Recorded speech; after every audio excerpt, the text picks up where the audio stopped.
People think betrayal is loud.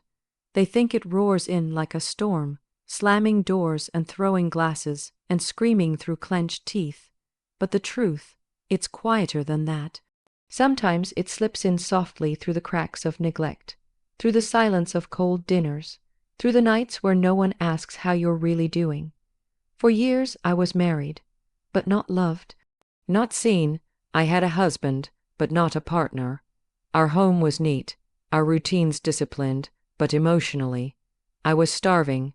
My life had become a series of unspoken disappointments, each one stacking invisibly until I could no longer feel the woman I once was. And him, the boy, he was just there, my stepson, polite, distant, as if I were the shadow his father brought home rather than someone meant to belong. We kept to our roles. I was cordial, he was indifferent. Nothing more. Our lives ran parallel but never touched, until that night. It started like any other evening, except I was alone again. My husband had left early, off chasing some business trip or some woman he swore didn't exist. I didn't ask any more, and then the power went out. A storm outside, a darkness inside. I lit candles, made tea, and sat quietly, trying to find comfort in solitude. He came downstairs, said he couldn't sleep. Maybe it was the storm. Maybe it was something deeper neither of us dared to name. We talked. For the first time in years, someone actually heard me. Not just my voice, but the cracks behind it. He looked at me, not with the awkwardness of a stepson, but with curiosity, compassion. We talked about pain, loneliness, about being unwanted in your own home. And when I started crying, he didn't flinch. He didn't pull away. He reached out and I didn't stop him. It wasn't a kiss. Not at first. It was a moment of shared hunger, not for flesh, but for presence. We didn't plan to cross a line. We didn't even know where the line was anymore. I was a woman who had spent years invisible. And he was a boy becoming a man who had learned to keep his feelings buried beneath cold silences and tight boundaries. That night, our roles dissolved, and in their place were two souls desperate to feel something real. The world didn't end that night, but something inside us shifted irreparably. The next morning, the house was still. The air was heavy with everything we hadn't said. We avoided each other, not out of shame, but out of fear of what we had awakened. He was still my stepson. I was still his father's wife, but those titles meant little now, fragile like porcelain about to shatter under the weight of truth. The days after were unbearable. I tried to go back to normal, set the table, fold laundry, cook dinner. But every creak of the floorboards, every accidental glance, reminded me that something unspeakable had taken root in this house. My husband returned oblivious, talking about work, about stocks, about nothing that mattered. And I sat there, nodding, pretending I was still the same woman he married. But I wasn't, not anymore. What changed that night wasn't just the relationship between me and my stepson. What changed was my understanding of betrayal, of desire, of human fragility. We don't always fall because we're reckless. Sometimes we fall because we're tired of standing alone. Sometimes we reach for the wrong person simply because they were the only one reaching back. I wish I could tell you it ended cleanly, that we confronted the truth, that someone confessed or someone left. But no, it lingered, like smoke after a fire you didn't know had burned. He started avoiding me. I felt the distance grow again, only this time it wasn't the coldness of unfamiliarity. It was guilt, it was longing, and still, I couldn't hate myself. That's what haunts me the most. I couldn't hate him either. Because for that one night, I wasn't a stepmother, I wasn't a wife, I wasn't someone forgotten in her own home. I was wanted, and sometimes, when the loneliness is too deep, the need to feel wanted overshadows the cost of the sin. I carry that night like a secret scar, unseen, but pulsing beneath the surface of every smile I fake, every dinner I serve, every polite word I offer to a husband who still doesn't see the ache behind my eyes. And my stepson, he walks through this house with silence wrapped around him like armor, never looking me in the eye, never speaking of that night. But every now and then, our hands will brush while passing a dish, or I'll catch a flicker of memory in his glance, and I'll know. He remembers too. We were both betrayed long before that night, by the people who should have loved us, protected us, kept us from slipping into each other's pain. But the moment we crossed that line, we stopped being victims and became something else entirely. Shadows of who we used to be, reflections of a night that offered everything and destroyed even more. I tell you this not to justify, but to expose the quiet way infidelity grows. Not always through lust, sometimes through sorrow, sometimes through silence. In the quiet anatomy of a blended family, emotional distance often becomes the most persistent, invisible inhabitant. When I entered that home, his home, I wasn't just stepping into a marriage. I was stepping into a life already built, routines already formed, loyalties already rooted. I was the outsider politely introduced as his new wife, a title that held more legal weight than emotional depth. And there he was, the boy who carried my husband's blood and none of mine, looking at me with polite detachment, as though I were just another visitor in a revolving door of fleeting adult figures. From the beginning it was clear, he wasn't hostile, but he wasn't open either. His quiet, measured responses, his habit of retreating into his room or disappearing behind headphones, his subtle refusal to engage in anything that felt remotely maternal, it all painted a picture of a young man guarding himself. And I, desperate to fit into the role of stepmother, danced around that wall with awkward smiles and overly careful words. I cooked meals he barely ate. I asked questions he answered in monosyllables. I celebrated birthdays he barely acknowledged. Each attempt felt like reaching out in a snowstorm, hoping the warmth of my touch would somehow melt something solid, something cold. But his silence remained a constant reminder. I was not his mother.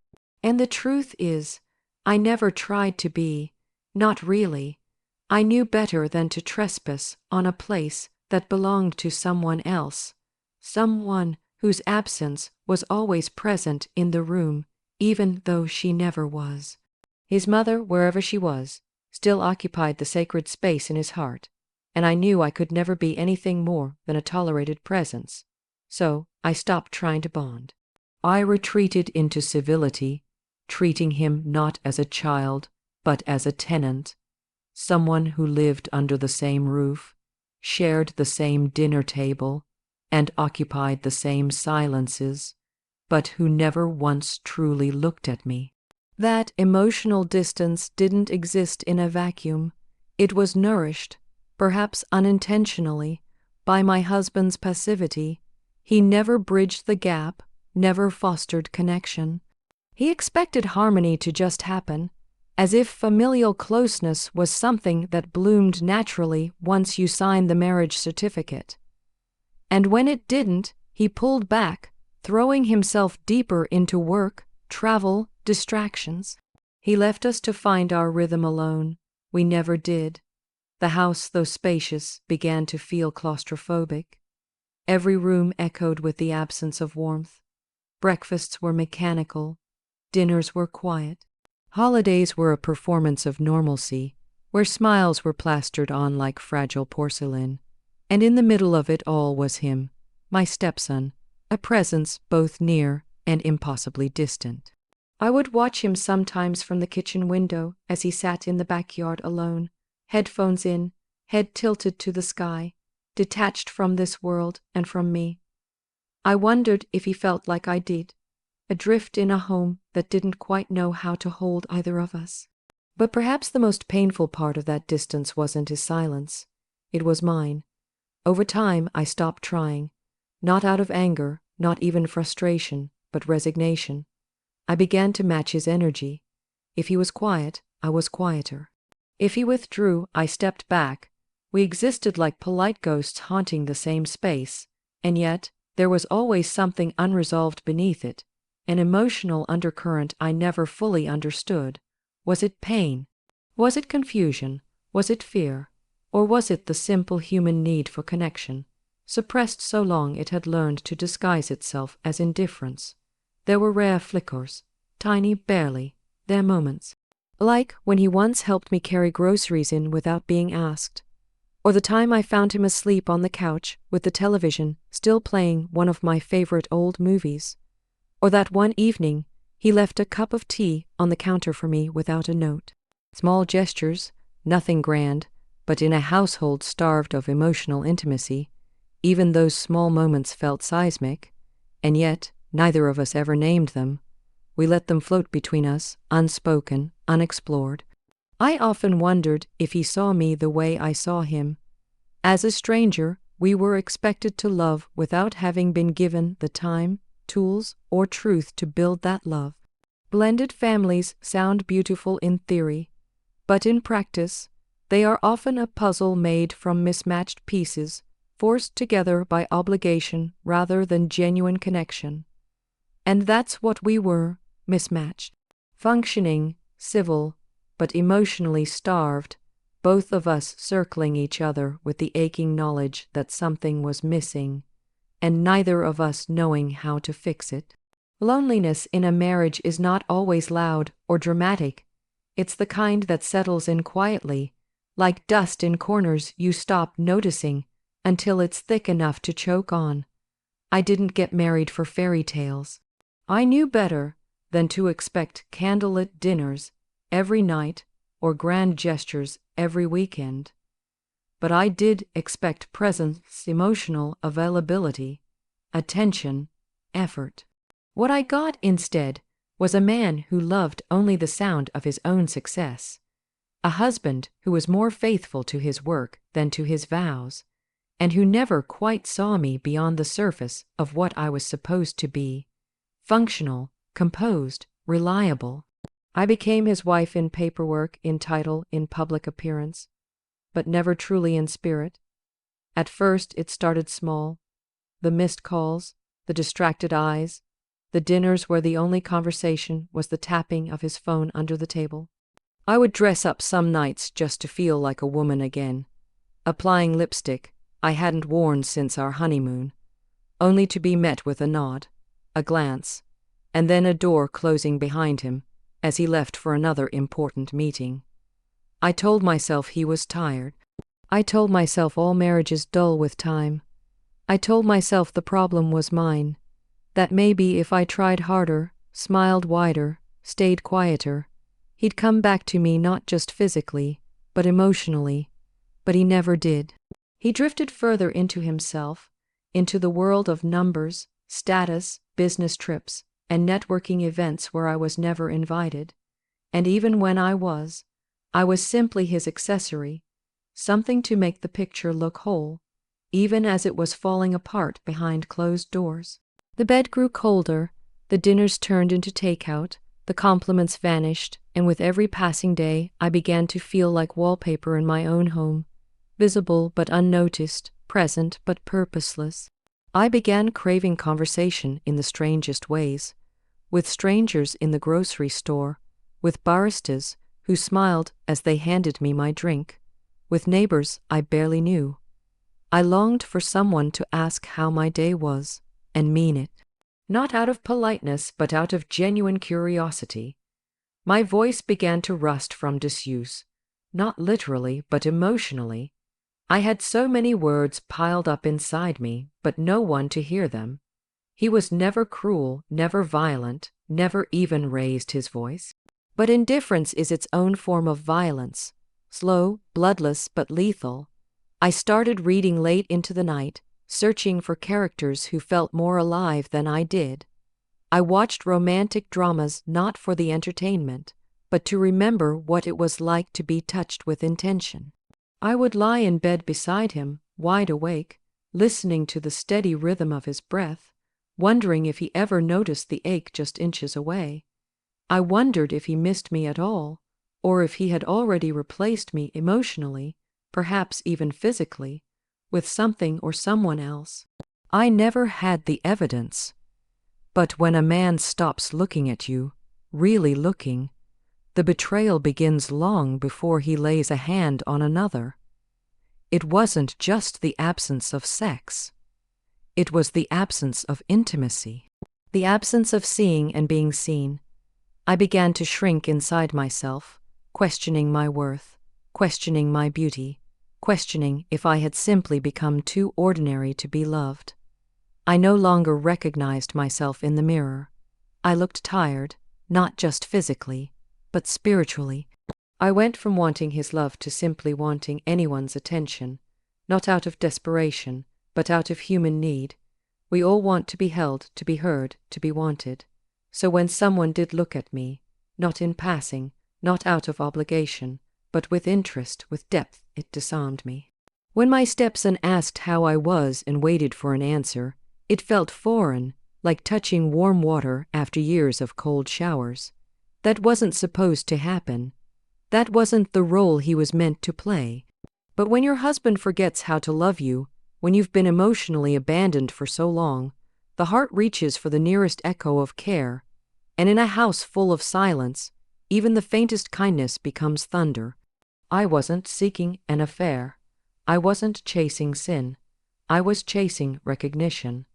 I was chasing the feeling of mattering again, of not being invisible. And though I knew the rules, knew what was right, what was forbidden, there is a point where loneliness clouds judgment, where emotional starvation becomes so severe that you'll eat whatever's handed to you, no matter how poisoned. That's what infidelity often is, not a reckless act of lust, but a desperate search for life in a marriage that feels like slow death. And in my quiet hell of being unseen, all it took was one moment of eye contact, one question asked with sincerity, one shared silence that felt safe, for everything I thought I knew about loyalty and love to collapse in on itself. It wasn't meant to happen. That's the part that loops in my head the most, how accidental it all felt. Nothing about that night was scripted or seductive in the way people imagine forbidden moments to be. It was raw, uncomfortable, even a little surreal. One of those moments you stumble into while emotionally blind, and only after it's over do you look back and realize a threshold was crossed, a line that can't be uncrossed. The house was unusually quiet that night. A storm had rolled in, muting the outside world with rain and thunder. The power had flickered out, the lights gone, the walls lit only by the soft flicker of candles. My husband was away again. Some conference, some vague excuse for absence, one of 100 that no longer required an explanation. I had made tea, wrapped myself in a throw blanket, and curled up on the couch with no real plan but to outlast the storm and the loneliness. It wasn't dramatic. It was just empty. He came downstairs, startled by the darkness. I remember how the candlelight caught on his face, made him look older somehow, less like the distant, moody stepson I had grown used to avoiding, and more like a person navigating a house that no longer felt like a home. He sat across from me in silence at first, then said something unmemorable, probably about the power outage. I offered him tea. He accepted. That's how it began. What followed wasn't conversation so much as confessional.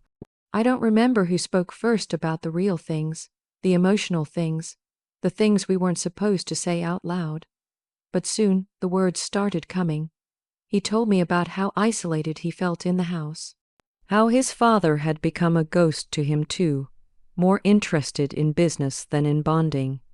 He admitted how hard it was to grow up with everything provided except presence, with rules enforced but no real love expressed.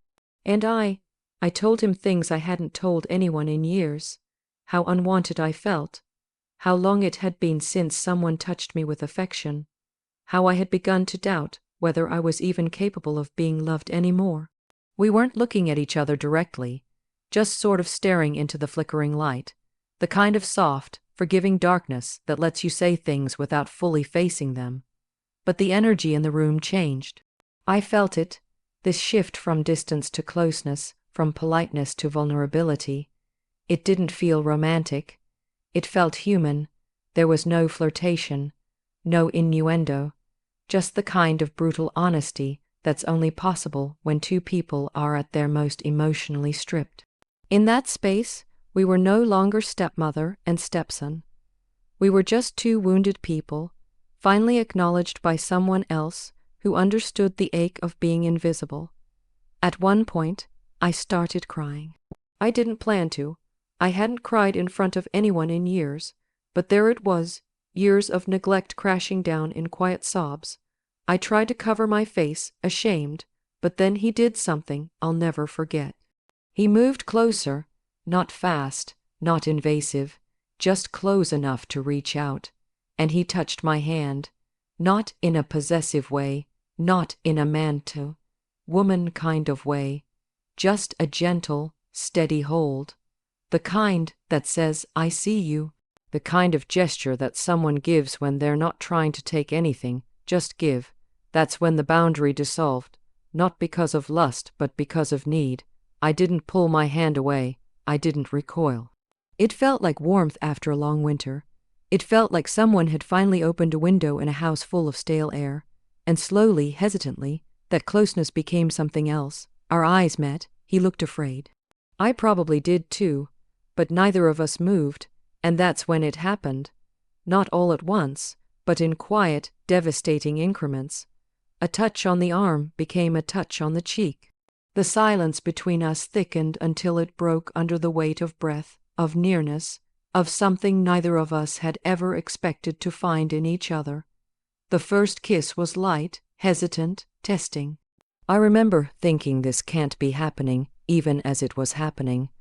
I remember telling myself to stop, even as my body leaned in. We didn't rush. It wasn't frantic or passionate in the way stories portray affairs. It was slow, careful, as though each of us knew we were carrying a glass heart, and the other had suddenly become the only one holding it. When it ended, we didn't speak. We just sat there, dazed, shaken.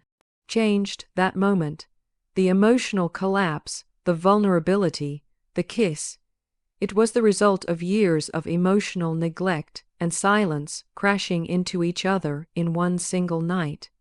It wasn't planned. It wasn't seduction. It was two people on either side of a cracked wall, finally reaching through it, desperate not for sex, but for something far more dangerous, intimacy. What followed that night was not relief, not joy, not even guilt in the traditional sense. It was something deeper, something darker.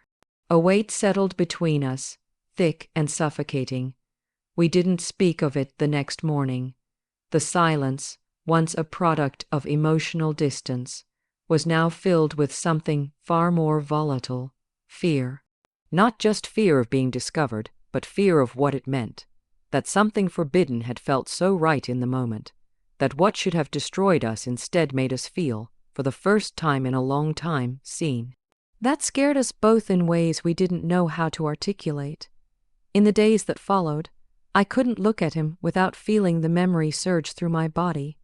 But it wasn't just lust or shame that rippled under my skin, it was confusion. There he was again, just the boy I'd lived with, the boy I had passed countless times in the hallway. But now, every glance felt charged.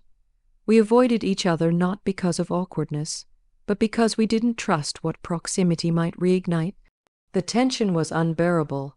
Every room we shared became a trap. Every interaction a balancing act between pretending and remembering. He, too, began acting differently, not in some overtly romantic way. He didn't send messages, didn't seek secret rendezvous. But I noticed the way he lingered longer near the kitchen when I cooked, or how he sat one chair closer on the couch when we watched something in the evening. It wasn't about seduction. It was about being near. And I couldn't deny what I saw in his eyes, the need, the ache, the question he didn't dare speak. Was it a mistake? Or was it the most honest moment we've ever had? And then came the spiral. Guilt didn't hit me like a thunderclap. It bled into me slowly, over time, in quiet, bitter moments. I would stand in the shower and cry, not just because I had broken a vow, but because I had finally felt something real in a place where everything had been dead for so long. I didn't miss my husband. I didn't feel torn between two men. The real conflict was between what was right and what was true, and that's what made it unbearable. The truth is, I wasn't mourning the act. I was mourning the part of myself that had come alive that night, and now had to be buried again, alive and gasping. Everything around me began to decay faster. My marriage, already fraying, now felt entirely hollow. Every conversation with my husband was mechanical. Every kiss he offered felt performative, like he was kissing an idea of a wife, not a person. I began noticing how much I had tolerated for the sake of stability, how I had normalized emotional starvation because I thought that was just what marriage turned into with time. But now I knew the difference. I had felt it. For the first time in years, someone had reached into my emptiness and touched something tender. Someone had looked at me like I mattered, and yet, that someone was the last person it should have been. I began losing myself in paranoia. Every phone ring made my chest clench. Every text notification made my heart race. I became hyper, aware of every glance between us in public, every accidental brush of the hand. My mind turned against me, spinning endless versions of exposure. What if he told someone? What if he regretted it and needed to confess? What if he hated me now? What if he didn't regret it and expected more? I didn't know which terrified me more, being found out or never touching that raw honesty again. But the worst part wasn't the guilt, it was the isolation. I couldn't talk to anyone. Who would I tell? That I'd crossed a line no one ever should, that I'd tasted something forbidden and couldn't forget its flavor, that I'd felt more connection in one night with him than I had in years with the man I married. I was trapped emotionally, morally, spiritually.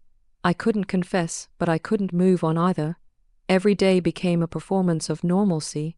Every night, a wrestling match with silence. He didn't speak of it again. Not directly, but sometimes I'd catch him looking at me when he thought I wasn't watching. This look, soft and confused and heavy, like he too was carrying a weight he didn't ask for.